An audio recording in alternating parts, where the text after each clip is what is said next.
ওগো শুনছো? এই মুষলধারে বৃষ্টির মধ্যে ছাতা মাথায় দিয়ে কোথায় যাচ্ছ তুমি? কোথায় আবার যাব? বাজারে যাচ্ছি গো। ঘরে তো তরকারি বলতে কিছুই নেই। ভাবলাম বৃষ্টির দিনে যদি ভালো কোনো নদীর মাছ পাওয়া যায় নিয়ে আসি।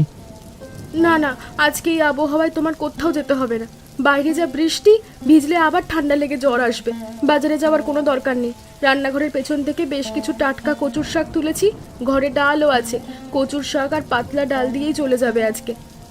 তা না হয় বুঝলাম, কিন্তু রোজ রোজ কি আর একই খাবার ভালো লাগে? একদিন খেলে কিচ্ছু হবে না। চলো ঘরে যাও, আজকে বাইরে যাওয়ার দরকার নেই।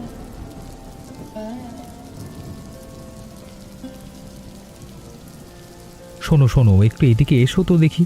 ওই কচু পাতার নিচে জলের মধ্যে ওটা কি নড়াচড়া করছে? খুই কোথায়? ওমা, এটা তো একটা বড় মাছের মতো লাগছে। এত জল জমে গেছে যে নদী বা ড্রেনে ভেসে হয়তো কোনো মাছ এসে ঢুকেছে। হ্যাঁ গো, একদম মাছের মতোই তো মনে হচ্ছে। জল এত বেশি আর বৃষ্টিও এত জোরে পড়ছে, এখন নামলে মাছ হাত ফসকে পালিয়ে যাবে। ঠিক বলেছ, এখন আর হাত দিতে যেও না। একটু বৃষ্টিটা কমুক, তারপর দুজনে মিলে নেমে মাছ ধরবো। একদম।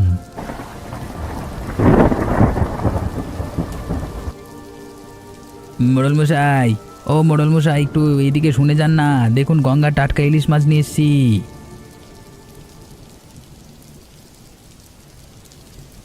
আরে বাহ, মাছগুলো দেখতে তো বেশ খাসা রে রতন। একবার রূপোর মতো চকচক করছে একবার। হ্যাঁ, কিন্তু তাজা হলে কি হবে? ও মাছ তো ছোঁয়ার মতো সাধ্য আমার মতো মানুষের নেই। কেন গো মোড়ল মশাই, আপনার তো আপনার মতো মানুষ যদি ইলিশ না খায়, তবে গ্রামের অন্য কেউ খাবে কেন বলুন তো? দাম তো নদীর তাজা মাছের হিসেবে একদম ন্যায্য। ন্যায্য বলছিস কি রে রতন? তোদের ইলিশের যে আকাশ ছোঁয়া দাম, 1 কেজি মাছের যা দাম, তাতে তো আমাদের সারা সপ্তাহের বাজারের খরচ উঠে যাবে। দাম এত বেশি বলে আজকাল ইলিশ মাছ খাওয়ার শখ একেবারেই ছেড়ে দিয়েছি। সাধারণ মানুষের কপালে কি আর ইলিশ জোটে? তা অবশ্য মিথ্যে বলেনি মোড়ল মশাই, কিন্তু আমাদেরও তো উপায় নেই বলুন। আর ওর থেকে চড়া দামে মাছ কিনতে হয়। আমরা তো সামান্য লাভ রেখে বিক্রি করি। তবে আপনি এভাবে বললে কেমন করে চলে?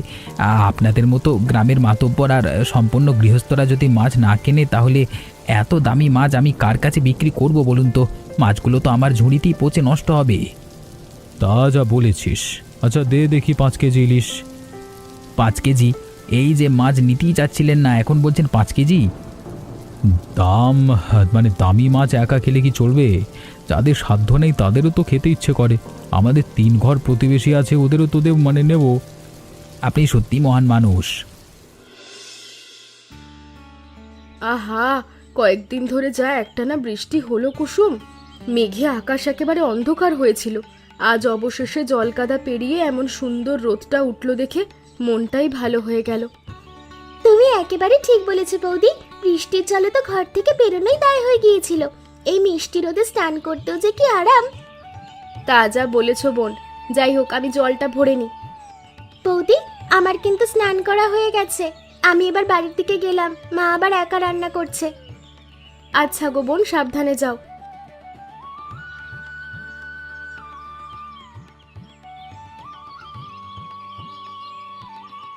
ও রতন দাদা, একটু দাঁড়াও তো। তোমার মাথার ওই ঝুড়িতে ওগুলো কি মাছ লাফাচ্ছে গো? এই দেখো দিদিমণি, একদম জ্যান্ত নদীর কই আর মাগুর। নদীর ওপাশ থেকে ধরে নিয়ে যাচ্ছি। মাছগুলো একেবারে তাজা, হাত দিলে হাত থেকে লাফিয়ে পালাচ্ছি। এত সুন্দর আর তাজা মাছ! আজ আমাদের বাড়িতে তো এমন ভালো কোনো মাছই আসেনি। রতন দাদা, এই মাছগুলো আমায় দিয়ে দাও না, আমি একেবারে বাড়ি নিয়ে যাই। আচ্ছা, নিয়ে যাও। বাবা বিকেলে পয়সা দিয়ে দেবে। ওগো, একদম সারা শব্দ করো না। ওই দেখো, কোনার কচু গাছটার গোড়ায় কেমন চকচক করছে। ওটা তো নদীর বড় ইলিশ। ওমা গো, কচু বাগানের জলে এত বড় ইলিশ মাছ এলো কোথা থেকে? এ তো বিশ্বাসই হচ্ছে না। কয়েকদিনের মুষলধারে বৃষ্টিতে নদীর জল উছলে ড্রেনে ভেসে একদম আমাদের কচু বাগানে ঢুকে পড়েছে। আর দেরি করো না, বাপাস দিয়ে ঘেরো, আমি ডান দিক দিয়ে ধরছি। পেয়ে গেছি। দেখো দেখো কত বড় আর কি ওজন! কমপক্ষে 2.5-3 কেজি তো হবেই। বারে বা, এমন তাজা রূপলি ইলিশ আমি জীবনে দেখিনি। তা ওগো, মাছটা দিয়ে কি আজ খাস করে সর্ষে ইলিশ আর কচুর শাক রান্না করব? রান্না তো করাই যায় লতা, তবে শোনো, এই কালকে না মোড়ল মশাই আর রতন বলছিল বাজারে ইলিশের খুব দাম। এত বড় ইলিশ বাজারে নিয়ে গেলে ভালো দামে বিক্রি করতে পারবো। তা ঠিক বলেছ, এত বড় মাছ আমরা দুজনার কতটুকুই বা খাবো। এই দেখো দেখো, ওই দিকটায় আর একটা ইলিশ মাছ দেখা যাচ্ছে। তাই তো, শোনো, তুমি রান্নাঘরটায় রান্নাঘরে রেখে এসো, এখানে মনে হচ্ছে অনেক মাছ আছে, সব ধরবো।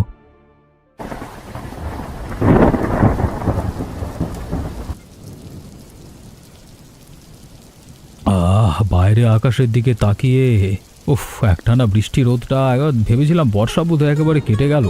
ভাবলাম কাদা জল থেকে কদিনের জন্য রেহাই মিলল, আবার সেই জাঁকিয়ে বৃষ্টি শুরু।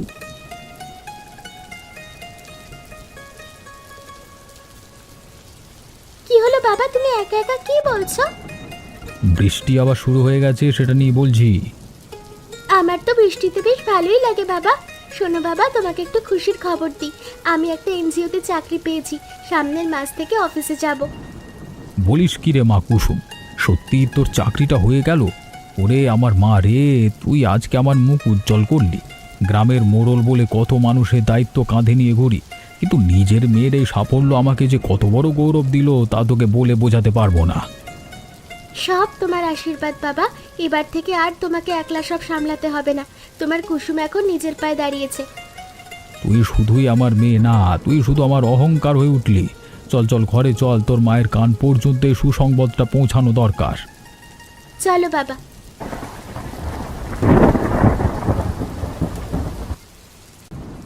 লতা, লতা বোন আমার, ঘরে আছিস নাকি রে? দেখ বাইরে এসে দেখ। ওমা, দাদা বৌদি, তোমরা এই হাঁটু সমান কাদা জল পেরিয়ে এই অঝোর বৃষ্টিতে আমাদের বাড়ি এসেছো? এ তো আমি স্বপ্নেও ভাবতে পারছি না। কত বছর পর এলে বলো তো? আমি তো ভেবেছিলাম বোনকে একদম ভুলেই গেছো। কি যে বলিস না লতা, তোকে কি আমরা ভুলতে পারি? কতদিন তোকে দেখি না বলতো, মনটা খুব হাঁসফাঁস করছিল। আজ সকালে তোর দাদা বলছিল অনেক দিন তো হলো, চলো আজ লতার বাড়ি থেকে ঘুরে আসি। তাই আর জল কাদার তোয়াক্কা না করেই রওনা দিলাম। সত্যি লতা, তোকে না দেখে আর থাকতে পারলাম না। তা মনোজ কোথায় রে? ঘরে আছে নাকি বাজারে গেছে? আর তোদের খবর সব ভালো তো বোন? তোদের মুখটা দেখে মনে হচ্ছে কোনো বড় সারপ্রাইজ অপেক্ষা করছে। দাদা, সব ভালো। তোমরা এসেছো, এর চেয়ে ভালো আর কি হতে পারে? তোমরা তাড়াতাড়ি ঘরে চলো তো, একদম ভিজে গেছো। চল বোন।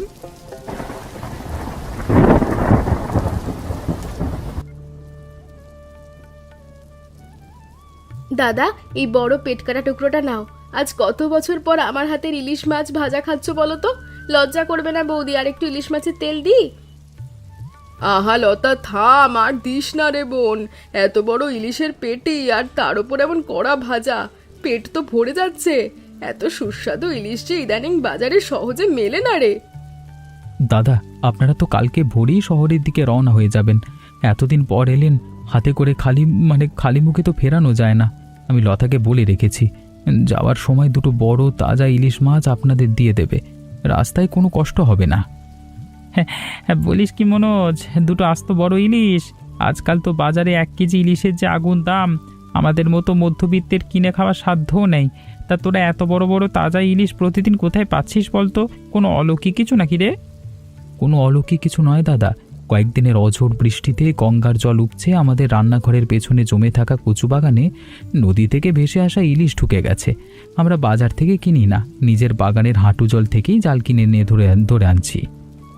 বলিস কি রে, কচু বাগানে জ্যান্ত ইলিশ? এ তো কখনো রূপকথাতেও শুনিনি রে মনোজ। ঈশ্বর তোদের উপর সত্যি সদয় হয়েছেন। তাজা বলেছ দাদা।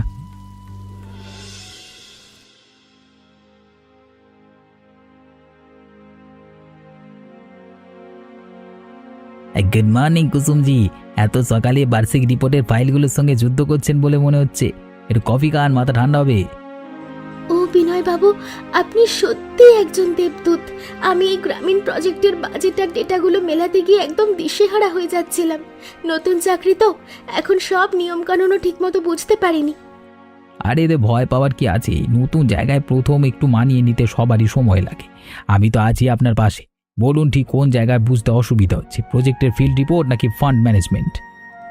এই যে ফিল্ড ভিজিটের তালিকাটা, গ্রামীণ নারীদের ঋণ দেওয়ার যে হিসেবটা আছে, এখানে অনেক টেকনিক্যাল ভুল থেকে যাচ্ছে। একদম চিন্তা করবেন না, আপনি শুধু গ্রামের মানুষের সঙ্গে কথা বলে মূল তথ্য সংগ্রহ করবেন। বাকি অফিসিয়াল ডেটা এন্ট্রি আর ফাইল গুছিয়ে দেওয়া সব আমি সামলে নেব। আপনি একদম নতুন তো, তাই যা কিছু দরকার হবে নিঃসংকোচ আমাকে বলবেন। আপনাকে অনেক ধন্যবাদ বিনয়বাবু। আপনি এত সুন্দর করে বুঝিয়ে না দিলে আমার প্রজেক্ট সাবমিট করাই হতো না। ওরে বাবা মনোজ, এত বড় রূপালী গঙ্গার তাজা ইলিশ, তাও আবার দুটো নয় একটা নয় ঝুড়ি ভর্তি। বলিস ভাই, রোজ রোজ শহরের আড়তদারের মধ্যে এত দামি ইলিশ খেতে পাচ্ছিস? আর বলো না রতন দাদা, ওপরওয়ালা দয়া আর কি। ভাই তো কপালটা ভালো, আজকাল বাজারে যে পরিমাণ চড়া দাম, আড়ত থেকে চড়া দামে ইলিশ কিনে এনে আমাদের মতো ক্ষুদ্র মাছওয়ালাদের বিক্রি করা অসম্ভব হয়ে পড়েছে। লোকে দাম শুনে কেটে পড়ে, তাই তো আমি ইদানিং ইলিশ বিক্রি করা ছেড়েই দিয়েছি। এখন পুকুরের দেশি কই, মাগুর আর রুই কাতলা বেচি কোনো মতে সংসার চালাচ্ছি। রতন দাদা মন খারাপ করো না, তুমি তো গ্রামের সবাইকে এতদিন ভালো ভালো মাছ খাইয়েছো। এই নাও, এই তাজা ইলিশটা আজকের জন্য তুমি বাড়ি নিয়ে যাও, ও বাচ্চাকে নিয়ে খাবে। এ কি করছো মনোজ? এত বড় আর দামি ইলিশ মাছ তুমি আমাকে নিয়ে মানে আমাকে অমনি দিয়ে দিচ্ছ? এ তো বাজারে বেচলে অন্তত 1-1.5 হাজার টাকা পেতে।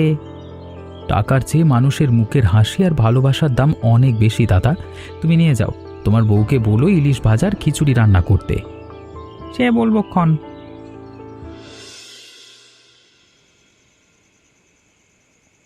তো কুসুম, নতুন চাকরিটা তো দিন কয়েক যাওয়া আসা শুরু করলি, তা বল দেখি মা, কেমন লাগছে তোর এনজিওর কাজ? শহরে অফিসের পরিবেশ আর লোকজন সব মানিয়ে নিতে পারছিস তো? খুব ভালো লাগছে বাবা। প্রথম দিন তো ভয় ভয় ছিলাম, নতুন জায়গা, কঠিন কঠিন হিসেব নিকেশ, প্রজেক্টের ফাইল, ভেবেছিলাম আমি সামলাতে পারবো না। কিন্তু আমার অফিসের একজন সহকর্মী আছেন, উনি খুব ভালো, অফিসের সবাই খুব ভালো। উনি আমাকে কাজের ব্যাপারে অনেক সাহায্য করেছেন। তা তো করবেই রে মা, সততার নিষ্ঠা দিয়ে কাজ করলে সব জায়গায় ভালো মানুষ ঠিক মিলে যায়। তা তোদের এই এনজিও থেকে গ্রামের মানুষের কি উপকার হচ্ছে শুনি? বাবা, আমার প্রধানত গ্রামের পিছিয়ে পড়া নারীদের নিয়ে কাজ করা। তাদের ছোট্ট ছোট্ট দল গড়ে কুটির শিল্প, হাঁস মুরগি পালন আর সহজ শর্তে ঋণের ব্যবস্থা করে দেওয়া হচ্ছে। আজ সকালে যখন দুজন দুস্থ বোনকে ঋণ তুলে দিলাম, তাদের চোখের আনন্দটা দেখে আমার মনটা ভরে গেল বাবা। ওরে আমার মা রে, তোর এই কথার মধ্যেই মোড়ল হিসেবে আমার জীবনের আসল সার্থকতা। গ্রামের মানুষের মুখে হাসি ফোটাতে পারলে ওপরওয়ালা ওপরওয়ালার আসল সেবা হয়। তুই মন দিয়ে কাজ কর মা, আমার পূর্ণ আশীর্বাদ তোর সঙ্গে আছে। তুমি পাশে থাকলে আমি সব পারবো। বুঝলে গো, লতাদের বাড়ি থেকে ফেরবার পর থেকে মনটা কেমন যেন ভারী হয়ে আছে। আমাদের বোনটার হাসি মুখটা দেখে সত্যি বুকটা জুড়িয়ে গেল। কত বছর পরে ওদের এত শান্তিতে আর আনন্দে থাকতে দেখলাম বলো তো। তা যা বলেছ গো, ছোটবেলা থেকেই কুঁড়ে ঘরে অভাবের সংসার দেখে এসেছে, আর আজ দেখো মনোজের মতো হীরের টুকরো একটা স্বামী পেয়েছে। যেমন সরল তেমন তোমার বোনটার প্রতি ওর ভালোবাসা। আর ইলিশ মাছের কথাটা চিন্তা করো একবার, বাপ ঠাকুরদার আমলে বাঘ ভাল্লুকের মুখেও কোনো শুনিনি যে ঘরের পেছনে কচু বাগানে অল্প জলে বিশাল তাজা নদীর ইলিশ সাঁতার কেটে বেড়ায়। কিন্তু সাক্ষাৎ ওপরওয়ালার মেহেরবানি ছাড়া কিছুই নয়। একদম সত্যি গো, কিন্তু দেখেছো, কপাল খুলে গেলেও লতা আর মনোজ কিন্তু বিন্দুমাত্র অহংকার হয়নি। যাওয়ার সময় অত বড় দুটো ইলিশ জোর করে আমাদের হাতে গুঁজে দিল। অত বড় মাছ তো আমরা কিনে খাওয়ার স্বপ্নও দেখতে পারি না। বোনের ভালোবাসা বলে কথা মিনতি, ঈশ্বর যেন ওদের এই সুখ আর সরলতা সারা জীবন এভাবেই ধরে রাখেন।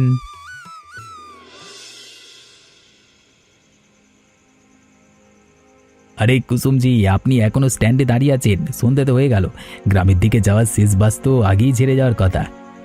কি যে করি বিনয়বাবু বুঝতে পারছি না। আজ তো শুনলাম মূল সড়কের ব্রিজের কাছে বড় একটা খাত তৈরি হওয়ায় গাড়ি চলাচল একদম বন্ধ হয়ে গেছে। বিকেল থেকে এই লাইনে কোনো বাস বা ট্রাকার চলছে না। বাড়ি ফেরার তো আর কোনো উপায়ও দেখছি না। হ্যাঁ, দুশ্চিন্তা করবেন না কুসুমজি, গ্রামীণ রাস্তায় রাতে একা গাড়ি পাওয়া বাসের জন্য দাঁড়িয়ে থাকাটা একদম নিরাপদ নয়। বৃষ্টিও যে কোনো সময় নদীতে নামতে পারে আর কি।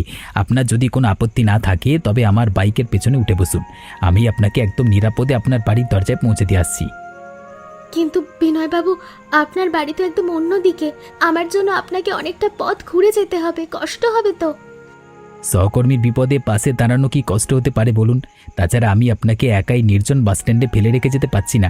আসুন, আর দেরি করবেন না, আকাশ অন্ধকার হয়ে আসছে। আপনার এই উপকারটা আমি সত্যি কখনো ভুলবো না বিনয়বাবু।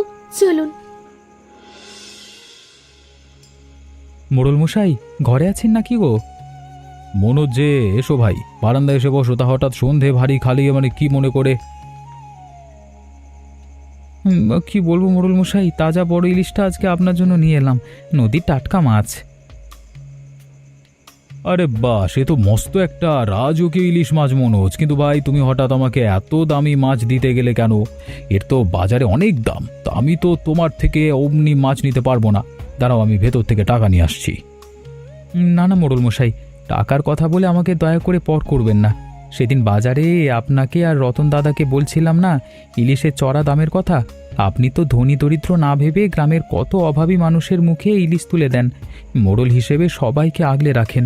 আজকে এই ছোট ভাইটার পক্ষ থেকে এই সামান্য উপহারটুকু আপনাকে ভালোবাসার টানে দিলাম, দয়া করে এটা ফিরিয়ে দেবেন না। মনোজ ভাই, তোর এই ভালোবাসার কাছে যে কোনো টাকার পাহাড়ও হেরে যায়। তুই সত্যি বড় মানুষ রে। ঈশ্বর তোর সংসারের কল্যাণ করুক।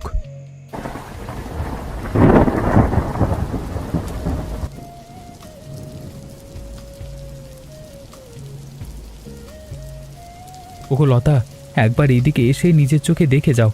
আবার যে কদিনের মুষলধারের বৃষ্টি নামলো, আর অমনি আমাদের রান্নাঘরের পেছনের পুরো কচু বাগানটা যেন গঙ্গার তাজা রূপালি ইলিশে একেবারে ভরে ভেসে গেল। এ তো অবিশ্বাস্য দৃশ্য।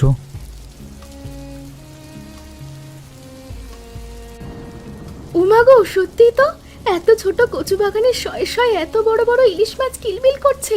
তা ওগো, এবারও কি ওই মাছগুলো সব ঝুড়িতে ভরে শহরে বাজারে বিক্রি করতে নিয়ে যাবে? না না লতা, একদম না। প্রথমবার যখন আমরা কচু বাগান থেকে মাছ পেয়েছিলাম, তখন ভালো দামের আশায় সব মাছ বাজারে নিয়ে বেচে দিয়েছিলাম। ভেবেছিলাম টাকাই হয়তো জীবনের সব সুখ এনে দেয়। হ্যাঁ গো, ঠিকই বলেছ, টাকাই তো সব নয়। তাই এবার আর সেই ভুল করব না। এই কচু বাগানের ইলিশ নদী আর প্রকৃতির দেওয়া আশীর্বাদ। আজকে এই বাগানের একটি মাছও আমি বাজারে বিক্রি করব না। গ্রামের মোড়ল মশাই, রতন দাদা, আমাদের প্রতিবেশী আর সব ছোট বড় ধনী দরিদ্র পরিবারকে এই মাছ নিজের হাতে বিলিয়ে দেব। তুমি সত্যি খাঁটি সোনার মতো একটা মানুষ গো। তোমার এই সিদ্ধান্তে আমি এক পায়ে রাজি। চলো, এখনই সবাইকে ডেকে আমরা একসাথে মাছ ধরা শুরু করি।